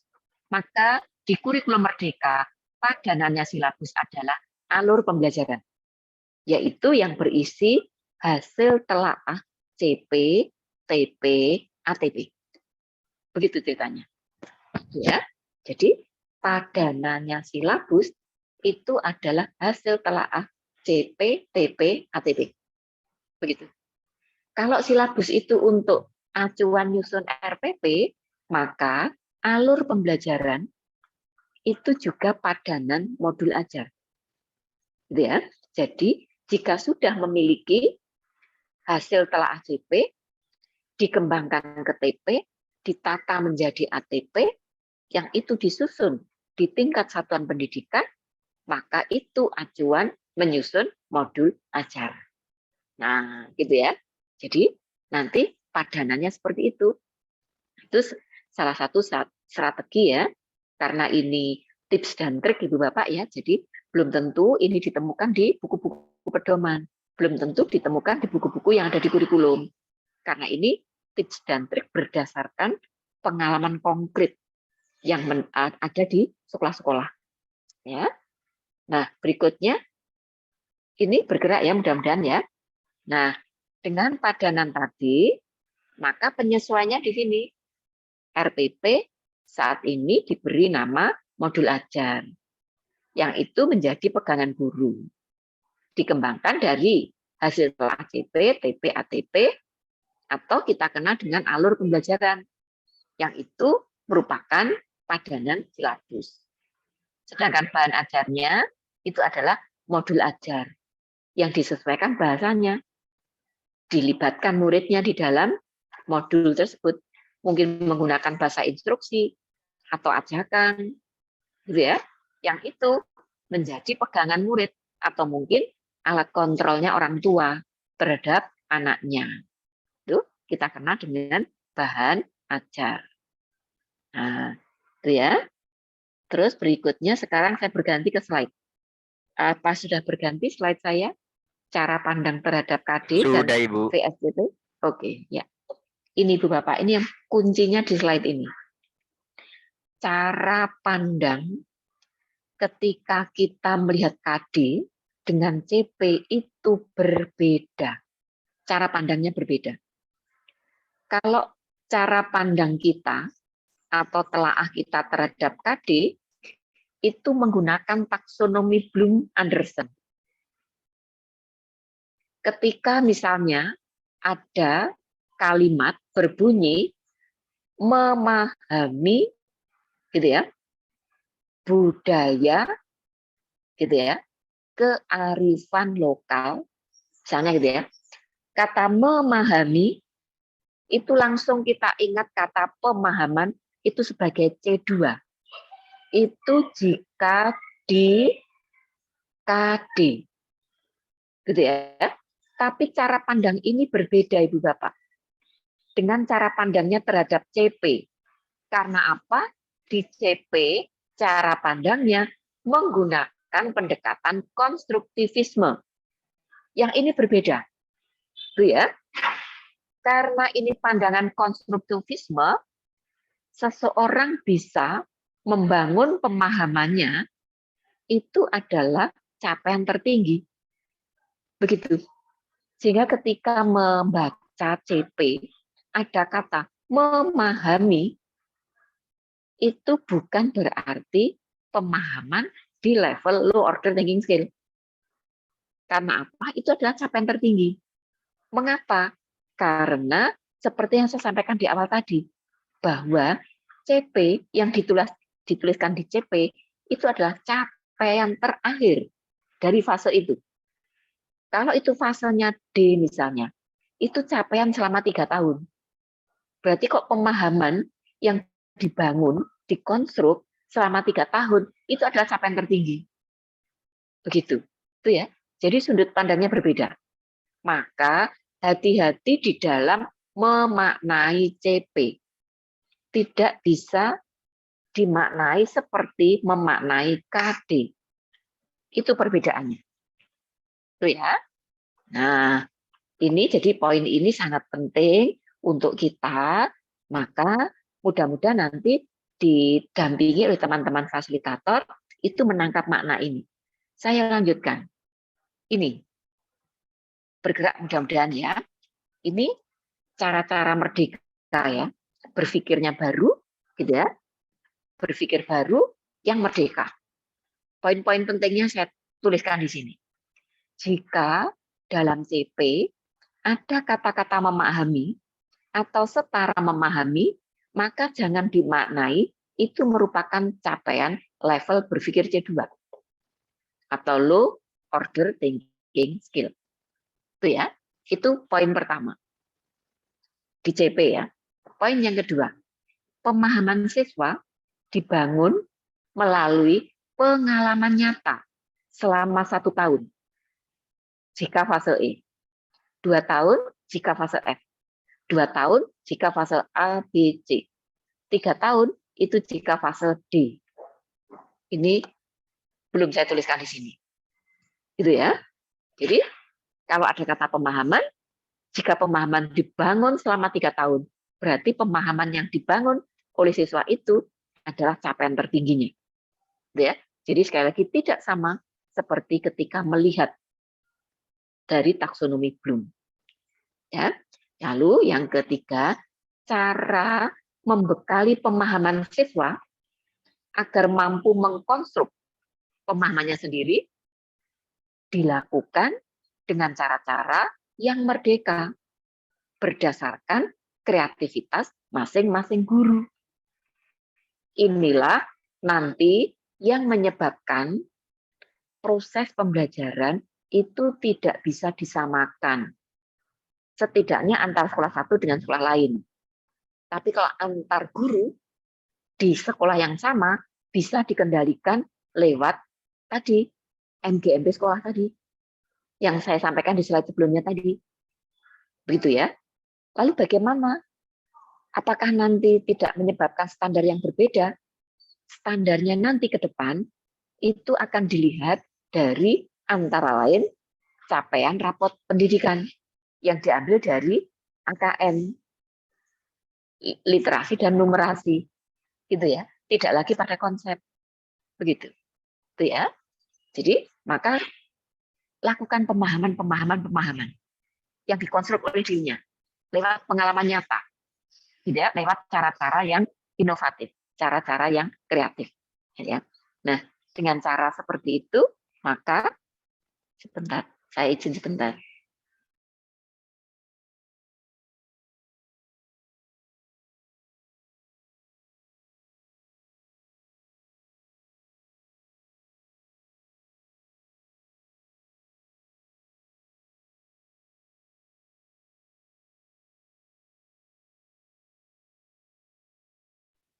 Ya, oke, maaf ya. Nah, berikutnya ini pemerintah hanya menyediakan rambu-rambu capaian belajar siswa di akhir fase saja. Sedangkan startnya mulai dari mana saja itu akan menjadi kewenangan guru masing-masing. Itulah selanjutnya pasti di dalam kurikulum Merdeka itu memerlukan asesmen awal agar guru tahu persis kondisi siswa yang sebenarnya. Akhirnya itulah yang kita kenal dengan asesmen diagnostik. Gitu ya. Jadi nanti ada kemungkinan ibu dan bapak itu mengajar di fase B misalnya. Tapi ada kemungkinan muridnya itu kemampuannya masih di fase A. Itu sangat mungkin. Atau mengajarnya di fase D. Tapi muridnya itu kemungkinan masih kemampuannya ada di fase B atau C. Atau yang SMA, ngajarnya fase E. Tetapi muridnya masih ada di fase D. Gitu ya. Nah, untuk mengetahui kondisi yang sebenarnya, itu butuh asesmen diagnostik. Gitu ya.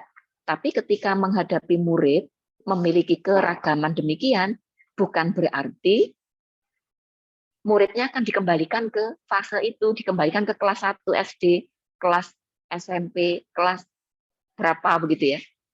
Nah, jadi itu intinya seperti itu. Ya. Lalu berikutnya ini cara pandangnya terhadap CP. Cara pandang terhadap CP tuh. Nah, Ibu Bapak, kalau kita memandang tanda petik telaah ya, KD, maka kita berpikirnya taksonomi Bloom. Kita berpikirnya kata kerja operasional. Ya. Namun ketika kita melihat CP, maka alat bantu kita kebetulan jumlahnya juga 6, tetapi bukan taksonomi. Ini kita kenal dengan 6 facet of understanding. Gitu ya. Atau 6 aspek pemahaman. Begitu. Jadi ada penjelasan, interpretasi, aplikasi, empati, pengenalan diri. Contoh ya. Contohnya ini. Peserta didik mengenali dan mempraktekkan nilai dan nilai agamanya ya. Anak mengamalkan nilai-nilai ajaran agamanya dalam interaksi dengan sesama dan lingkungan. Tumbuhan, hewan, lingkungan, hidup. Anak mengenal keberagaman dan menunjukkan sikap menghargai agama dan kepercayaan orang lain. Ini fasenya yang ada di fondasi yang ada di PAUD. Dari kalimat ini kita akan menelaah. Mengenali, mempraktekkan. Berarti itu memuat pengenalan diri. Ya. Mengamalkan nilai-nilai agama. Berarti itu memuat aplikasi. Gitu ya. Lalu dalam interaksi dengan sesama. Karena interaksi dengan sesama itu memuat perspektif. kaitannya dengan implementasi keberagaman di lapangan, maka ini memerlukan ada empati. Jadi di CP ini itu memuat pengenalan diri, aplikasi, perspektif, terus empati. Begitu. Dan inilah nanti yang akan dikembangkan ke tujuan pembelajaran. Ketika mengembangkan tujuan pembelajaran, butuh yang dikenal dengan kata kerja operasional. Gitu ya. Jadi kalau TP, tujuan pembelajaran, masih menggunakan teori sebelumnya. TP, tujuan pembelajaran, isinya adalah kompetensi dan konten. Ya, tapi kalau melihat CP, itu melihatnya menggunakan aspek ini. Begitu. Jadi yang belum terjadi di kurikulum sebelumnya itu adalah melihat aspek ini baru dikembangkan ke TP. Di kurikulum sebelumnya KD itu dikembangkan ke IPK. Dari KD bisa langsung dikembangkan ke tujuan pembelajaran. Nah, kalau di CP ini sebelum dikembangkan tujuan pembelajaran itu ditelaah menggunakan CP ini dulu. Ya, menggunakan aspek pemahaman ini. Ya, ini contohnya elemen B. Ini SD. Peserta didik menunjukkan pemahaman dan intuisi bilangan untuk bilangan cacah sampai dengan 10.000. Mereka dapat membaca, menulis, menentukan nilai, tempat, membandingkan, mengurutkan, menggunakan nilai, tempat, melakukan komposisi, dan lain-lain. Gitu ya. Nah, ini memuat penjelasan, interpretasi, aplikasi, perspektif. Yang itu beda banget ketika kita melihat dengan taksonomi. Ya. Nah, sekarang contoh lagi fase D, menyimak. Peserta didik memahami informasi berupa gagasan, pikiran, pandangan, arahan, dan seterusnya. Di situ kita telaah memuat interpretasi, aplikasi, perspektif, empati. Gitu ya. Nah, kalau di kurikulum sebelumnya kita nggak akan ketemu dengan namanya empati ini di KD gitu ya. Tapi di CP ini itu sampai kepada menemukan di situ tersirat ada empati. Jadi di CP itu ada yang tersirat, Ibu Bapak. Ada yang tersirat dari CP itu yang akan kita ungkapkan menjadi tersurat. Begitu. Ya. Lalu yang fase D di bahasa Indonesia misalnya ada peserta didik mampu menyimak dengan seksama, memahami, memaknai instruksi dan seterusnya. Itu kita telah memuat ada penjelasan, aplikasi, perspektif, interpretasi. Nah, dia seperti itu. Kemudian fase F misalnya di SMA, peserta didik mampu menciptakan tari kreasi yang terinspirasi dari hasil membandingkan, gitu ya. Ini memuat pengenalan diri, aplikasi, perspektif, empati, ya. Nah, pengenalan diri, aplikasi, perspektif, empati ini belum tentu urut seperti ini, belum tentu juga sama seperti ini, tergantung dari bunyi CP-nya, ya. Nah, maka apakah bergerak ini? Bergerak kah? Bergerak, Bu. Bergerak ya. Oke, gitu. Bergerak. Nah, ini sebelum menelaah CP, ini sarannya, lakukan pemetaan materi. Tadi saya bercerita telaah CP. Sebelum melakukan telaah CP, lakukan pemetaan materi. Itu ya. Seperti apa? Ini seperti yang pernah saya lakukan mendampingi di sekolah. Jadi guru rumpun mapel MGMP itu melakukan pemetaan. Memetakan materi. Memetakan kompetensi. Yang dipetakan, saran saya, kalau itu fase A, lakukan untuk 2 tahun. Kalau fase B, 2 tahun. Fase C, 2 tahun. Fase D, 3 tahun. Kalau SMA saran saya, itu 3 tahun. Fase E dan fase F. Kenapa? Ada pengalaman, ini ada pengalaman, ternyata ada materi yang itu urutannya berpotensi untuk diubah, ditata urutannya. Ini ada pengalaman, materi kelas 10 itu ditata urutannya dari fase F. Nah, setelah ditata, berikutnya dilakukan pemetaan. Jadi setelah melakukan pemetaan, gitu ya, berikutnya melakukan telaah CP menggunakan 6 aspek untuk acuan alur pembelajaran. Modul ajar, bahan ajar, gitu ya. Nah, ini contohnya. Elemennya pemahaman fisika, CP-nya peserta didik mampu mendeskripsikan gejala alam dalam cakupan keterangan proses, lalu aspek pemahamannya memuat penjelasan, interpretasi, aplikasi, perspektif, empati. Itu ya. Kalimat ini disusun oleh guru sendiri dalam rangka mengoperasionalkan dari jabaran CP yang masih sangat abstrak. Bunyi CP ini informasi Bu Bapak ini untuk 1 tahun. Begitu. Gitu ya. Karena untuk 1 tahun berarti galilah informasi-informasi tersirat yang ada di CP itu. Jadilah semacam ini. Gitu ya. Lalu ini masing-masing penjelasan dikembangkan menjadi TP. Interpretasi jadi TP, dari 5 aspek itu dikembangkan TP-nya nomor 1 sampai 9. Ya. Lalu dari nomor 1 sampai 9 ini musyawarah guru mata pelajaran MGMP diurutkan. Penyajiannya nomor berapa ini? Yang membedakan ya. Membedakan nomor 4 itu dijadikan nomor 1. Nomor 5 dijadikan nomor 1. Nah, urutan ini kita kenal dengan ATP. Alur tujuan pembelajaran. Ya. Nah, berikutnya setelah itu kita ambil 1 TP di kolom ATP tadi, dilengkapi dengan langkah-langkah, ditambah dengan assessment, jadilah ini bahan untuk menyajikan modul ajar. Atau kalau kita kenal di kurikulum sebelumnya, ini adalah RPP-nya yang ada 3 komponen utama. Tujuan pembelajaran, langkah-langkah, terus assessment. Nah, begitu ceritanya.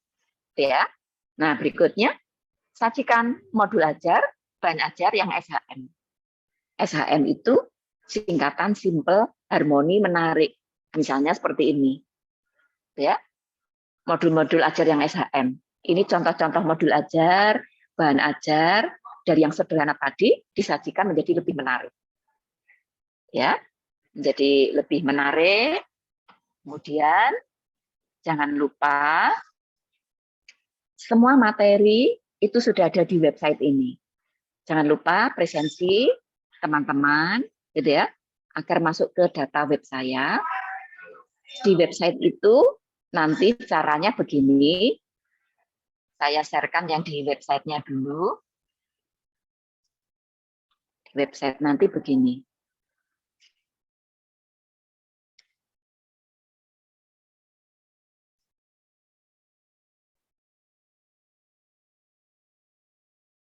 Ya.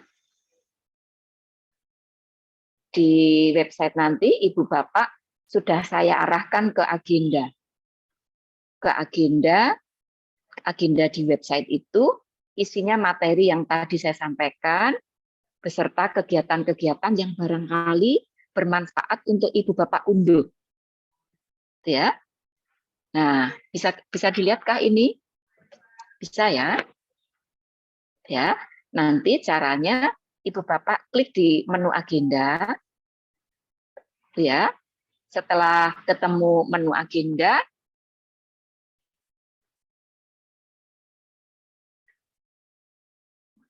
setelah menemukan menu agenda ini, nanti Ibu Bapak ambil materi yang paling atas, itu yang APKS hari ini.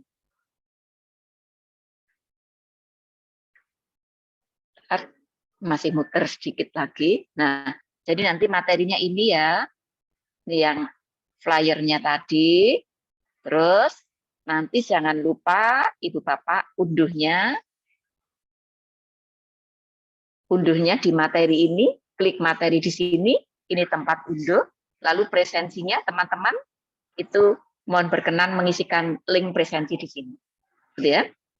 Itu Pak Bambang yang bisa saya sampaikan, kurang lebihnya saya mohon maaf, saya kembalikan kepada Bapak. Monggo bagaimana kelanjutan berikutnya. Saya ikut. Oke, Bu, terima kasih. Demikian materi yang disampaikan oleh Bu Nini kepada kita semua, sangat rinci dan jelas.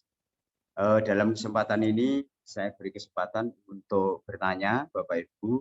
Monggo silakan diketikkan di chat box yang sudah kita siapkan sambil menunggu pertanyaan yang lain. Ini ada pertanyaan dari Bu Muntianah, pengawas. Pertanyaannya begini, Bu Nini, sudah daftar IKM, tapi di pengumuman belum ada.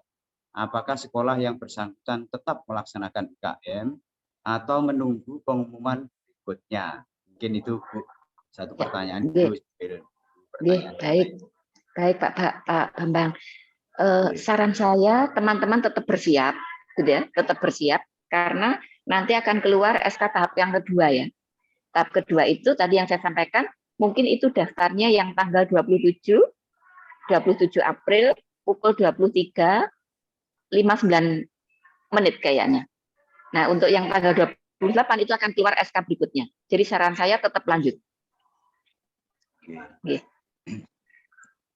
Demikian Bu Muntiana, jadi tetap kita tunggu. Selanjutnya kita lihat lagi di chat box ini ada pertanyaan. Ini ada pertanyaan dari Bu Rizka Jayanti Semada. Output yang ingin dicapai atau dihasilkan dari implementasi kurikulum Merdeka itu apa nggih? Output yang kalau output itu kaitannya dengan SKL ya, SKL, standar kompetensi lulusan ya. Sebenarnya outputnya itu masih sama seperti kurikulum sebelumnya ya. Jadi menjadi lulusan yang memiliki sikap, pengetahuan, keterampilan yang unggul gitu ya. Tapi kali ini difokuskan lebih fokus gitu ya kepada profil pelajar Pancasila. Yang di situ ada 6 dimensi. Ada beriman bertakwa pada Tuhan Yang Maha Esa, gitu ya, bertakwa pada Tuhan Yang Maha Esa tadi. Kemudian itu ada dimensi, ada elemennya, ada subelemen. Lalu berkebinekaan global, kemudian berkenaan dengan kemandirian, gotong royong, kemudian kreatif, kenalan kritis, gitu ya. Itu menjadi capaian akhir tampaknya dibutuhkan saat ini dan ke depan kayaknya. Begitu, Pak. Tambang. Demikian Bu Rizka. Mungkin Bapak Ibu yang lain masih kita tunggu ini di chatbox terakhir Bu Rizka. Atau mungkin mau raise hand, berbicara langsung. Dia akan dibantu oleh Pak. Ini ada pertanyaan lagi dari Pak Miswadi. Dari Pak Miswadi SMA Negeri 1 Kasiman, Bojonegoro. Bagaimana cara melakukan asesmen diagnosis pada proses pembelajaran apa yang dilakukan oleh seorang guru jika siswa binaannya seolah-olah berada pada fase sebelumnya. Mungkin itu dulu Bu. Ya baik. Itulah nanti. Jadi nanti dari hasil asesmen diagnostik itu sebenarnya akan dipakai sebagai bahan baku untuk melakukan pembelajaran berdiferensiasi, Pak. Jadi nanti arahnya ke sana. Lalu kalau misalnya ada anak-anak yang memiliki fase yang beragam, gitu ya, artinya bahwa kita melakukan remedial teaching, gitu ya, itu sesuai dengan kebutuhan di mana anak-anak berada pada fase tersebut, gitu ya. Walaupun tidak banyak anak yang memiliki fase di bawah itu tidak banyak, tapi itu menjadi bahan perhatian guru begitu ya. Makanya di kurikulum Merdeka ini sebenarnya membutuhkan guru yang terpanggil, Pak, menurut saya. Terima kasih Bu Dini. Demikian Pak dari Bojonegoro tadi. Lalu ada pertanyaan lagi dari Wi Respati. Pertanyaannya, jika Bapak Ibu ingin menanyakan langsung kepada narasumber, Bu Dini silakan. Oh ini dari bosnya. Sebentar. Bu Dwi mana pertanyaannya ya Bu Dwi ya? Bentar, ini pertanyaan. Sumber utama yang harus dibaca dimaknai dalam strategi persiapan IKM apa saja ya Bu? Oh ini aja Bu dari Bu Yohana ini. Pertanyaan berikutnya ini. Sumber utama yang harus dibaca atau dimaknai dalam strategi persiapan IKM apa saja? Pertanyaannya. Ya, sebentar. Sumber utama yang harus dibaca. Oh ya, Di file itu nanti dibaca Ibu Yohana, di file itu Ibu unduh dulu, di situ sudah saya tata. Ya, jadi mulai dari SKL, standar isi, standar proses, segmen, CP, kemudian apa ini P3, profil pelajar Pancasila, semuanya sudah saya siapkan, sediakan, jadi nanti diunduh dulu. Nanti akan ketemu di sana. Itu Pak. Oke. Ini kita lanjut ke pertanyaan dari Berani ya, kawan. SD Kristen MDC Surabaya nih kayak. Selamat siang Bu Nini, saya pernah mencoba asesmen diagnostik di platform Merdeka Belajar untuk fase 1 terlalu kompleks. Jika dipakai kelas 1 yang baru saja bisa dibaca tulis atau ada yang belum bisa baca. Apakah ada contoh lain? Bagaimana penjelasannya Bu mungkin dari pertanyaan Bu Lani, kawan? Baik. Oke Pak Bambang, kalau teman-teman perlu variasi lagi, berarti ambil yang di Pusmenjar. Di Pusmenjar nanti ketik Pusmenjar AKM ya. AKM yang di Pusmenjar. Itu mulai kelas 1, 2, 3, level 1, 2, 3, 4, 5, 6 itu ada. Jadi selain yang ada di platform itu bisa di webnya Pusmenjar, Pusat Pembelajaran ya. Pusat Kurikulum dan Pembelajaran. Ya. Ini ada Bu Dwi Respati menanyakan tentang bentuk raport. Ini karena berjenjang pas 10, 11. Apakah bentuk raport itu sudah ditetapkan atau masih apa istilahnya juga uji coba juga itu bentuk rapotnya Bu yang. Ya, sebentar. Nanti rencana rapot begini. Ya. Rencana rapotnya tidak ada KKM itu Bapak ya. Oh, tidak ada KKM. Tidak ada KKM. Nanti gambarannya seperti ini.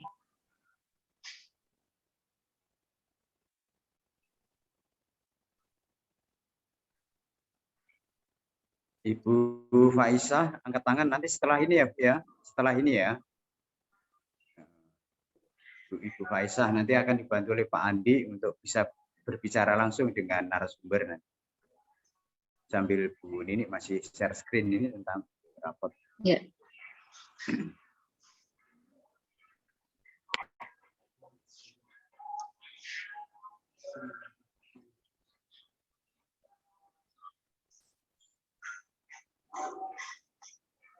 Kelihatan masih muter ya Pak ya? Ya, masih loading seperti. Ya, jadi nanti di format rapot ke depan itu di kurikulum Merdeka itu tidak ada KKM ya. Yang ada adalah deskripsi. Nah, ini saya tunjukkan. Deskripsi dari pencapaian KD ya. Pencapaian tujuan pembelajaran. Tujuan pembelajaran dikembangkan dari CP. Tujuan pembelajaran yang dikembangkan dari CP tadi. Nah.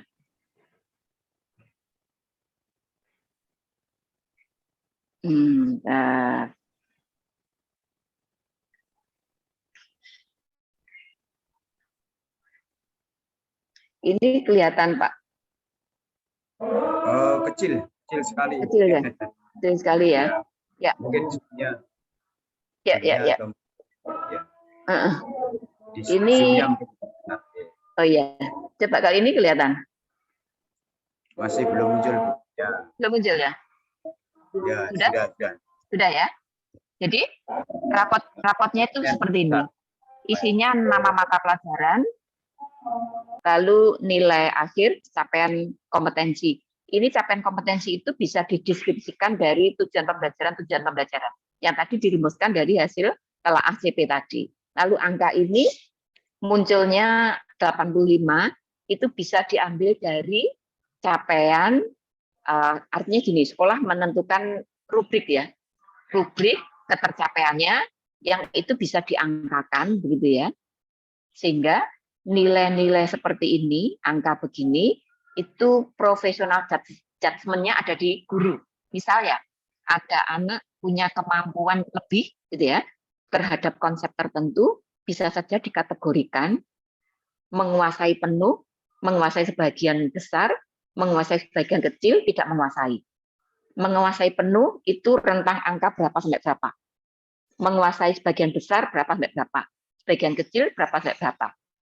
Lalu sebagian tidak menguasai berapa. Nah, angkanya ini satu menggambarkan dua hal jika itu memuat pengetahuan dan keterampilan. Contoh ya di sini bahasa Indonesia menunjukkan penguasaan dalam mengidentifikasi kosakata, gitu ya. Lalu perlu pembimbingan, penjelasan, instruksi lisan terkait tujuan berkomunikasi dengan orang lain. Bisa saja berkomunikasi itu sebagai keterampilan. Lalu yang penguasaan identifikasi kosakata ini sebagai pengetahuan. Bagaimana angka 65 prosentasenya dari pengetahuan dan keterampilan ini professional judgment ada di para guru. Begitu Pak Bambang. Oke, demikian ya Bu. Selanjutnya ini ada presiden angkat tangan Bu Faisah SMA Negeri 3. Mana Bu? BWS itu mana itu? Halo Bu Faisah. Halo. Dinyalakan Bu mic-nya. Pak Andi mungkin bisa unmute ya. Halo Bu Faisah dari SMA mana Bu? SMA 3 mana? SMA 3 Bondowoso. Oh Bondowoso. BWS itu Bondowoso ya? Saya kira Banyuwangi Selatan. Ya. Silakan bisa langsung menanyakan ke Nini yang ingin disampaikan. Silakan Bu. Selamat siang Bu Nini. Yang ingin saya tanyakan adalah tadi dari CP kita menuliskan bentuk pemahaman yang dimana tadi bentuk pemahaman itu ada 6, mulai penjelasan, interpretasi, aplikasi, perspektif, empati, dan pengenalan diri. Kemudian tadi Ibu memberi contoh, ada yang di PAUD sama yang di fase F untuk seni tari. Yang saya tanyakan adalah, apakah bentuk pemahaman ini sudah ada acuannya? Misalkan seperti tadi, kalau seni tari untuk fase F, maka yang dituliskan pengenalan diri, aplikasi, perspektif, empati, atau dalam menentukan itu adalah pinter-pinter gurunya sendiri, karena tadi Ibu menyampaikan bahwa itu sesuatu yang tersirat. Terima kasih. Baik, terima kasih. Jawabnya yang kedua, Bu. Jawabnya yang kedua. Jadi pinter-pinternya guru menangkap makna ya. Makanya tadi di slide itu ada definisi-definisi terkait penjelasan sampai pengenalan diri. Dari penjelasan itu jejerkan dengan makna waktu memaknai CP. Maka itu nanti antara guru satu dengan guru yang lain itu akan berbeda. Semakin guru pandai melihat sesuatu yang tersirat, pembelajarannya akan semakin bagus. Karena banyak yang bisa diungkap dari situ. Begitu Bu Faisah. Terima kasih Bu penjelasannya. Sama-sama. Terus tidak harus ke-6-nya ada Ibu Faisah ya. Tidak harus ke-6-nya ada. Tergantung apa adanya di CP, kita menggali ada apanya di CP. Jadi apa adanya di CP, digali ada apanya di CP. Ya, itu ya. Baik, terima kasih. Sama-sama. Terima kasih Bu Didi. Demikian Faisah ya dari SMA Negeri 3 Bondowoso menanyakan sesuai dengan pertanyaan tadi. Ini di chatbox ada permohonan ini dari Bu Respati, mohon dikirimkan file tentang rapot tadi di grup maksudnya supaya mungkin bisa dipelajari oleh teman-teman.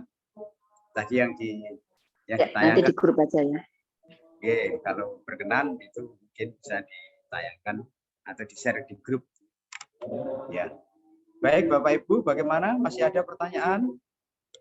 Kita tunggu baik di chatbox maupun angkat tangan, raise hand.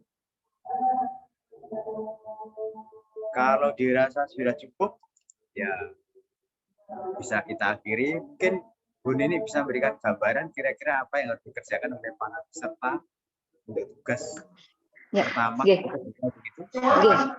Pak Bambang.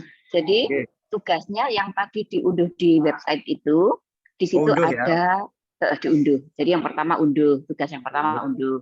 Ya, terus dulu. Yang kedua ambil file yang tulisannya contoh alur penyusunan perangkat ajar Perangkat berupa Word ya. Nah, nanti itu alur itu diganti dengan mata pelajarannya, Pak. Diganti, di replace namanya gitu aja, Pak. Enggak, maksudnya kan itu alurnya itu alur mata pelajaran fisika. Ganti dengan mata pelajarannya masing-masing. Begitu alurnya seperti itu. Ya. Cara membuat perangkat ajar. Semua jenjang ada ya, Bu, ya, di situ ya, di website itu ya? Tidak. Semua jenjang tidak. Makanya lembar kerja yang saya contohkan itu, gunakan alur itu untuk mata pelajarannya masing-masing, sesuai jenjangnya masing-masing. Tapi bahan utamanya untuk mengutip sudah saya sediakan di situ. Filenya ada di alur penyusunan perangkat ya, Bu, ya? Ya, pokoknya semuanya diunduh, dipelajari, itulah tugasnya nanti di situ. Ya, itu baik tugas 1 dan tugas kedua ya, itu nanti ya. Ya. Oke. Demikian Bapak Ibu, nanti kalau seandainya masih kurang jelas bisa ditanyakan di grup. Barangkali cara ngunduhnya kan ada yang masih ada yang trouble gitu. Terus nanti file yang mana, ini mengkonversi antara penyusunan perangkat yang ada di situ, terus tipe soalnya Word. Nah, disesuaikan dengan matpel Bapak Ibu sekalian, juga disesuaikan dengan jenjangnya ya Bu ya. Mungkin yang TK, SD segala macam, mungkin Bapak Ibu peserta sudah berpengalaman untuk disesuaikan itu. Begitu nggih Bu Nini ya. Ya, halo. Ini Bu Nini di. Iya Pak. Iya. Ini ada Pak Abdul Hayi, SMKN mana ini Pak? 6 Surabaya ya? Halo Pak Abdul Hayi. Hayi apa siapa ya? Iya, Hayi.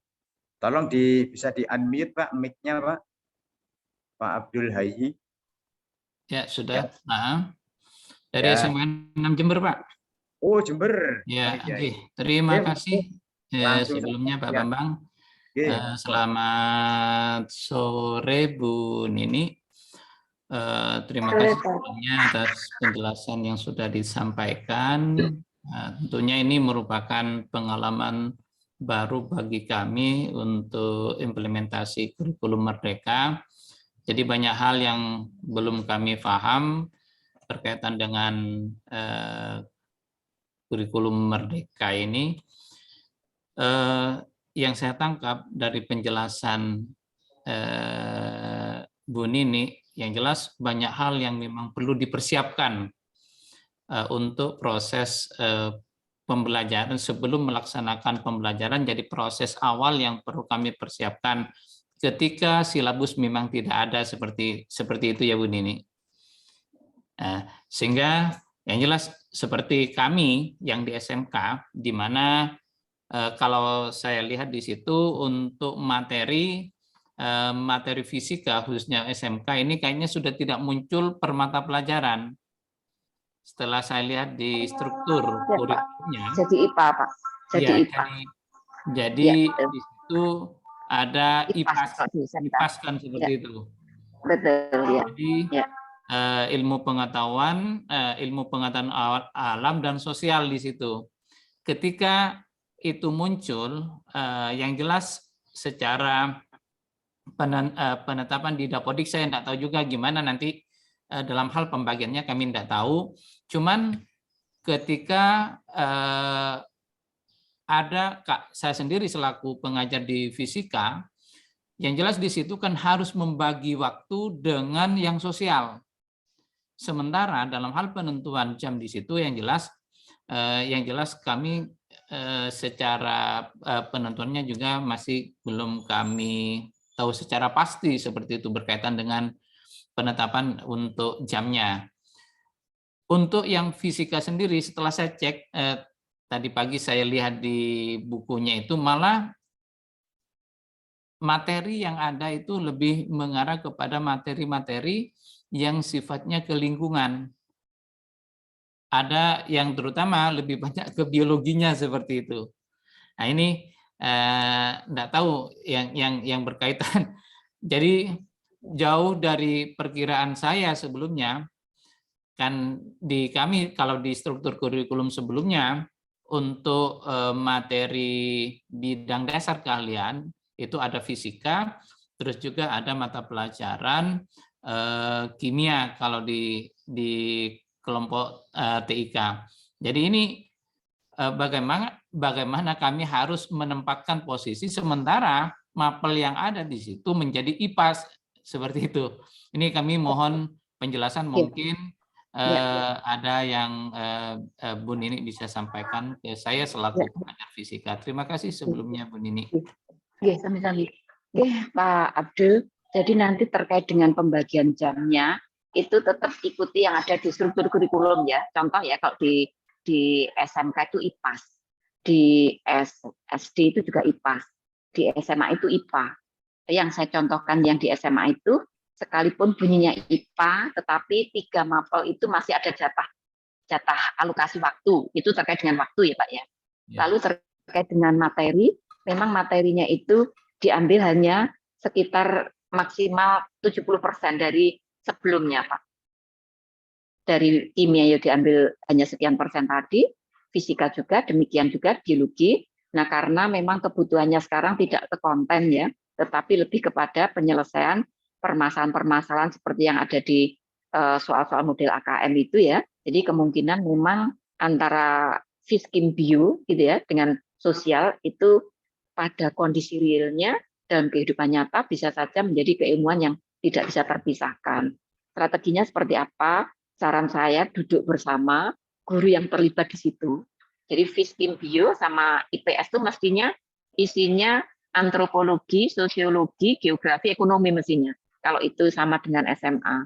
Kalau di SMA itu ada 4 guru mata pelajaran IPS, kalau itu di kelas 11. Tapi kalau di kelas 10 isinya hanya mata pelajarannya itu sosiologi, kemudian sejarah, kemudian geografi sama ekonomi, 4 itu. Itu kolaborasi dengan Fiskim Bio itu yang bisa dilakukan tampaknya Pak. Duduk bersama untuk mencapai melihat irisan-irisannya. Begitu Pak. Berkaitan dengan ini juga untuk ATP juga. Untuk ATP, Bu Nini, apakah nanti kami harus membuat per CP seperti itu ya? Untuk nanti untuk ATP, TP dari CP, ambilnya tetap dari CP SKK Balitbang, Pak. Di situ kalau misalnya memang IPAS, saya belum melihat yang khusus itu ya. Kalau misalnya di SD itu tulisannya IPAS, itu pemahaman IPAS. Berarti nanti yang akan ditelaah itu pemahaman IPAS. Tapi di dalamnya itu akan kita petakan. Materinya itu membuat apa saja. Oke, terima kasih Bu Nini. Oke. Bapak Ibu mungkin masih ada lagi pertanyaan. Saya lihat di chat box tidak ada pertanyaan. Presiden sudah habis. Ya. Oke. Mungkin sudah saya kayaknya mohon izin ya. Bagaimana Bu? Mohon izin kayaknya sudah selesai nih ya. Oh, mohon izin ada kegiatan lain. Betul. Demikian Ibu Bapak yang saya hormati, kegiatan yang pertama ini sudah disampaikan oleh Bu Nini materi sesuai dengan judul atau topiknya, dan kita lakukan tanya jawab bagi yang kurang jelas mulai dari chatbox sampai dengan raise hand tadi sudah dilakukan, sudah menunjukkan pukul 15 sebelum Bu Nini meninggalkan ruangan ini. Mari sama-sama kita berfoto bersama. Untuk itu saya persilakan Pak Andi. Silakan Pak Andi untuk foto bersama. Baik, terima kasih Pak Bambang. Kepada Bapak Ibu diharapkan untuk mulai mengaktifkan kameranya. Saya tunggu beberapa detik dari sekarang.